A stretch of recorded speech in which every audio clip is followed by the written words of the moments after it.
mótmæla Donald Trump, litast af mannvonsku, fyrsta verk einræðisherra hyllast kynþáttahatur. og ýtt undir útlendingahatur. Hann segir gjarna móðgandi og Að Bandaríkin fara að menga meira en nokkru sinni áður. Til minni á gagnrýni harðstjóra, hrútleiðilegir menn. Því spyrja margir hversu mikið Trump vissi tengsl Flynn við Rússa, því ráðgjafar hans í kosningunum hafa verið sakaðir að ræða margoft við starfsmenn rússnesku leyniþjónustunnar í síma í miðri kosningabaráttunni, en Trump neitar að það hafi gerst.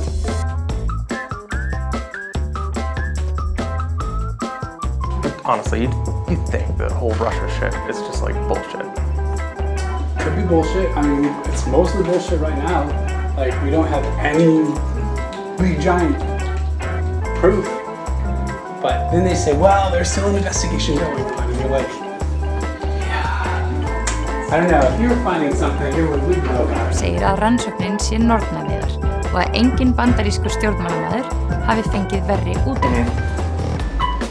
And so I think the president is probably right to say, like, look, you are witch hunting me. Like, you have no smoking gun, you have no real proof. Donald Trump, Bandaríkjaforseti, segir fjölmiðla flytja falskar fréttir og vera óvini þjóðarinnar.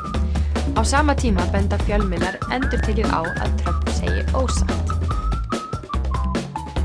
Apparently, the president gets 2 scoops. You know, everyone else around the table gets 1. No word if there were sprinkles. Gains weight, according to these sources. He doesn't trust people around him. He's withdrawing. Not a good picture. He now lives within himself, which is a dangerous place for him to be. If this was a white lash, this was a white lash against a changing country. It was a white lash against a black president in part. The only winner, the only people who've got to be happy tonight are sitting in the Kremlin. Now he's President Snowflake, okay? What's going to happen this week? I mean, with the whole Russia thing. The Russia thing is just a big nothing burger. Really?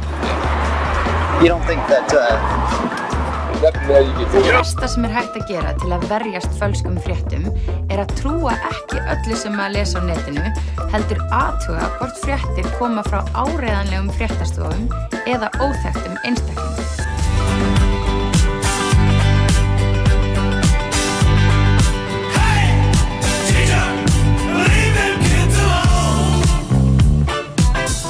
Haldið að þjóðin kaupi þetta. Við bjuggum til eitthvað. Skilgreinir þetta sem stór. Tilgangurinn að leyna fjármálum. Ekkert forgangsmál. Ég sé skilgrein sem